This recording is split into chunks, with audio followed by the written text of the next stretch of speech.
So the pandemic era policy known as Title 42 will end on Thursday. It allowed for the quick deportation of migrants seeking asylum. So joining us to talk about the end of the policy is Professor Parker Sheffy with the University of Houston Law. So Professor Sheffy, thank you first of all for joining us this evening. This is such a huge topic and there's going to be impacts here in Houston. But first off, can you explain how the end of Title 42 will actually affect the perceived flow of migrants into the country?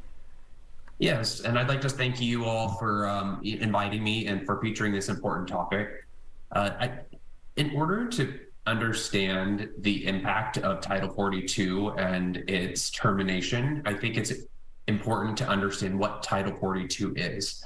Title 42 is not an immigration-specific law.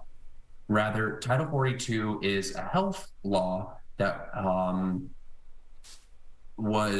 is pertinent to the underlying COVID-19 pandemic.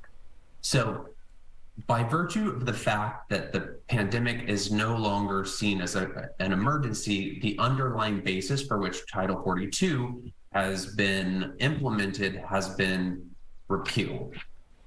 So what that does is that places us, in theory, back to the immigration laws preceding the implementation of Title 42 in March 2020.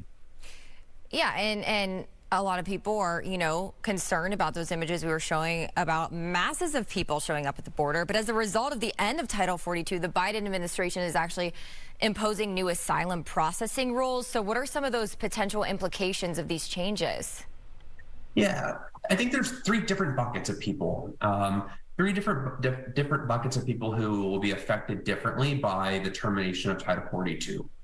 Over the course of the last several years, you've had a buildup of individuals who are at the border, along the border, have been at the border in hopes of this day of Title 42 coming. Separately, you have the individuals who might perceive with the termination of Title 42, now that there is a more lenient way or that they have a pathway to enter that was otherwise foreclosed. And then third is there's just, as is the case with immigration in general, there has been shifting geopolitical dynamics. For example, the issues that are going on in Haiti or Venezuela, right? So how does that affect those three different buckets?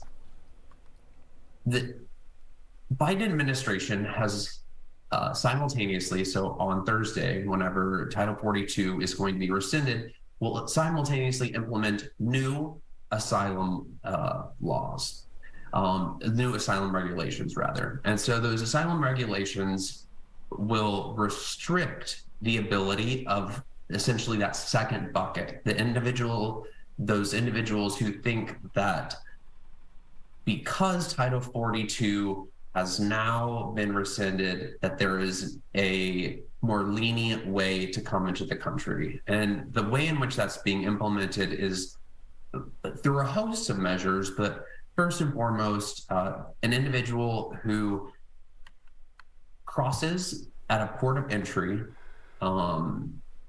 who crosses between a port of entry without lawful inspection is categorically barred from asylum.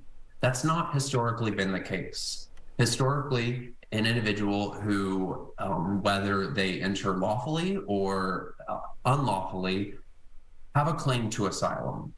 This updated asylum regulation makes it to where only individuals who have been inspected at a lawful port of entry and admitted can apply for asylum. Wow, well, it's definitely something that we're going to be following closely, as it will be interesting to see how this all plays out. Professor Parker Sheffy, thanks so much for explaining this to us.